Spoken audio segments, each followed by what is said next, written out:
বাংলাদেশের ক্ষমতার একটা সবচেয়ে খারাপ দিক হচ্ছে কেউ একবার ক্ষমতাসীন হলে সেই ক্ষমতা আর ছাড়তে চায় না। এটা নানাভাবে তার একটা অবস্থান সে তৈরি করে অথবা তৈরি হয়ে যায় যে সেই জায়গা থেকে কেউ সরতে চায় না। আর এটাই হচ্ছে বাংলাদেশের শাসন ব্যবস্থার সবচেয়ে বড় কুফল বা সবচেয়ে খারাপ দিক। কেন এই কথা বলছি? আজকে একটা শিরোনাম দেখে ডক্টর মোহাম্মদ ইউনূসের একটা সাক্ষাৎকার হচ্ছে এই যে এমন মানুষও আছেন যারা বলছেন 5 বছর থাকুন, 10 বছর থাকুন, 50 বছর থাকুন। আচ্ছা, এমন মানুষ কি শেখ হাসিনার ছিল না? যারা শেখ হাসিনাকে বলছে যে আপা আপনি আগামী 100 বছর থাকেন, আমৃত্যু থাকেন। অসংখ্য লোক আছে এবং শেখ হাসিনা এটা শুনতে শুনতে বিশ্বাস করতে শুরু করছে যে তার কোনো বিকল্প নেই, আমৃত্যু সে থাকবে। ঠিক না বলেন? দেখেন, সেই কথাগুলো আর একভাবে ঠিকই ডক্টর মোহাম্মদ ইউনূসের কানে আসছে এবং এই কথাটা তিনি বলছেন কেন? এই বলাটা মানে হচ্ছে এটার মধ্য দিয়ে তিনি একটা ভালোবাসা, একটা আশ্রয়, একটা নিরাপত্তা, একটা নিজেকে তেমনটাই ভাবার একটা পরিস্থিতি কিন্তু তৈরি হয়ে যায়। এটাই হচ্ছে সবচেয়ে বড় বিপদ। ক্ষমতায় হচ্ছে আমি আসবো, কাজ করবো এবং দ্রুত সময় চলে যাব। এইটা হবে পাওয়ার, অর্থাৎ প্রধানমন্ত্রী, মন্ত্রী এই পদগুলো হবে এরকমই যে এটা শুধু আমি চ্যালেঞ্জ, আমি 5 বছর, 2 বছর, 3 বছরের জন্য আসবো, চ্যালেঞ্জ নিব, কাজ করব, চলে যাব, আবার আসবে আরেকজন। এইভাবে চ্যালেঞ্জটা হইতে থাকবে। এর মধ্য দিয়ে মানুষের বহুমাত্রিক সেবা হয়, বহুমাত্রিক চ্যালেঞ্জ হবে। আর আমি যদি একবার ওই জায়গায় উঠে যদি মনে করি যে না, আমি তো ভালোই করতেছি, লোকজন আমাদের এখানে সবচেয়ে বড় সমস্যা আপনারা জানেন যে তোষামতকারী হলো সবচেয়ে বড়, এবং তারা এমন ভাবে ঘিরে থাকে ওর ভিতরে, আর কেউ ভদ্রলোকরা ঢুকতে পারে না, আসল কথাটা বলতে পারে না যে না, আপনার অতি দ্রুত সময়ের মধ্যে চলে যাওয়া উচিত। এইটা আপনার কাজ নাই কারণে ডক্টর মোহাম্মদ ইউনূস রাজনৈতিক ব্যক্তি না, অথচ পোস্ট যেটা ওটা হচ্ছে রাজনৈতিক। এটা এটা হচ্ছে নোবেল জয়ীদের কোনো পোস্ট না। রাষ্ট্রের সরকারের প্রধান পদটা নোবেল জয়ীদের পোস্ট না। কোনো নোবেল জয়ীরা কখনো চিন্তা করে না আমি প্রাইম মিনিস্টার হব, আমি প্রেসিডেন্ট হব। সাময়িক দুর্যোগের সময় আসে, যেমন সুশীলা কার্কি, নেপালের সাবেক প্রধান বিচারপতি, তিনি সাময়িক সময়ের জন্য আসছে।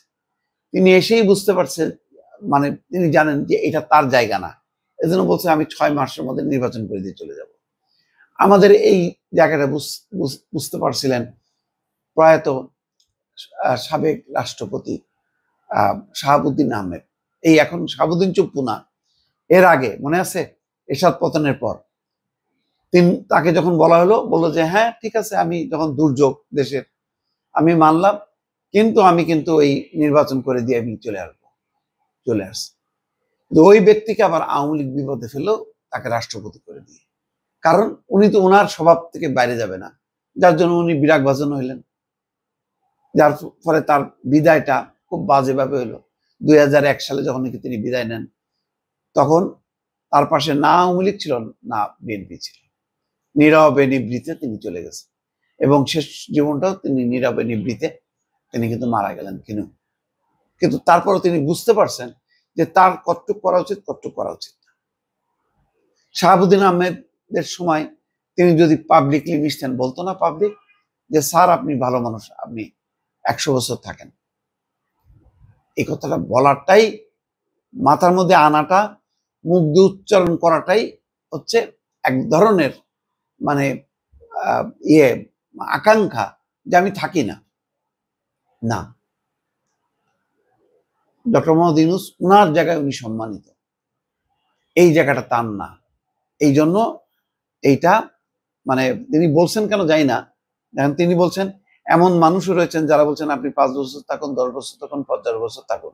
সুতরাং মানুষ নানা ধরনের কথাই বলে। তারা বলে নির্বাচনের দরকার কি, কার নির্বাচন দরকার, হ্যাঁ এটাও বলে মানুষ।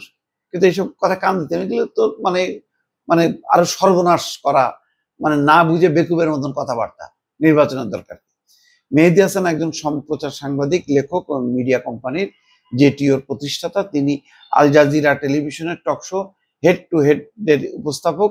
তার সাথে বিশ্বের শীর্ষ ব্যক্তিদের তীক্ষ্ণ প্রশ্নের মুখোমুখি হতে হয়। ডক্টর ইউনূস জাতিসংঘ সাধারণ পরিষদে যোগ দেওয়ার ফাঁকে মেহেদী হাসানকে সাক্ষাৎকার দিয়েছেন। জেটিওতে তার মূল সাক্ষাৎকারের 3 মিনিটের একটা ক্লিপ গতকাল সোমবার রাতে প্রকাশিত হয়। মেহেদী হাসান বলছেন যে আপনার অন্তর্বর্তী সরকার 1 বছর ধরে ক্ষমতায়, আপনি বলেছেন নির্বাচন ফেব্রুয়ারিতে হবে, এটা আরো পরে হওয়ার কথা ছিল, আপনি ফেব্রুয়ারিতে এগিয়ে এনেছেন। প্রধান উপদেষ্টা বলছে ফেব্রুয়ারির প্রথমার্ধে, তাও রমজানের কারণে। মেহেদী হাসান বলছেন আপনি সাক্ষাৎকারের শুরুতে বলেছেন বাংলাদেশের মানুষ এখন কাজ দেখতে চায়। সমালোচকরা বলছেন অনেক দেরি হয়ে গেছে, নির্বাচনের জন্য আরো 6 মাস অপেক্ষা করা খুবই দীর্ঘ। মানুষ ক্রমে অস্থির হয়ে উঠছে, কেন আমরা এর আগে নির্বাচন করতে পারছি না? নেপালের অন্তর্বর্তী নেতা 6 মাসের মধ্যে নির্বাচন করার প্রতিশ্রুতি দিয়েছেন, কেন বাংলাদেশ 18 মাস লাগছে? দেখেন, তার মাথার মধ্যেও আসছে নেপাল পারলো, আমরা পারলাম না কেন? প্রধান উপদেষ্টা বলছেন নিশ্চয়ই আপনি জানিয়েছেন, মানুষ বলছে কেন এত সময় লাগছে। আবার এমন মানুষও আছে যারা বলছে যে আপনি 5 বছর, 10 বছর, 50 বছর থাকুন। সুতরাং মানুষ সব ধরনের কথাই বলে। তারা বলছে আপনি থাকুন, নির্বাচনের দরকার কি? নির্বাচন কার দরকার? মেহেদী হাসান বলছেন এমন কথা যারা বলছেন তারা গণতন্ত্রে বিশ্বাস করে না। যারা গণতন্ত্রে বিশ্বাস করে তারা বলেন কেন আমরা তাড়াতাড়ি নির্বাচন করতে পারছি না, এই বিলম্ব কিসের জন্য? প্রধান উপদেষ্টা তার উত্তরে বলছেন যখন তারা এই কথা বলে তখন তা গণতন্ত্র নিয়ে নয়, সুশাসন নিয়ে কথা বলে। আমরা দুর্নীতিমুক্ত শাসন দেখতে চাই, সেজন্য তারা বলে আপনি থাকুন, কারণ নির্বাচনের পর আমরা বিশৃঙ্খলার মধ্যে পড়তে চাই না। আপনি এক ধরনের মতামত তুলে ধরেছেন, আমিও আরেক ধরনের মতামত তুলে ধরলাম, কোনটা বেশি শক্তিশালী? মানে ডক্টর ইউনূস আবার পাল্টা প্রশ্ন করছে যে আপনি একটা যুক্তি দিয়েছেন, আমি একটা যুক্তি দিলাম, কিন্তু আপনি কি আজ বলবেন নির্বাচন পর্যন্ত পৌঁছাতে এত সময় লাগার কারণ কি? প্রধান উপদেষ্টা তখন ব্যাখ্যা দিচ্ছে যে আমরা অন্তর্বর্তী সরকার, আমরা কতদিন থাকবো তা কেউ নির্ধারণ করে দেয়নি, আমরা কতদিন থাকবো সেই সিদ্ধান্ত আমাদের। তবে আমাদের 3টা কাজ করতে হবে, একটি হলো সংস্কার, বিচার এবং শেষটা নির্বাচন। যাক, উনি ব্যাখ্যা দিচ্ছে। কিন্তু দেখেন, ওই যে বললাম যে অনেকে এই কথা বলছে, সেই কথা বলছে, কিন্তু কোনটা আমার করতে হবে সেটা আমাকেই ডিসিশন নিতে হবে।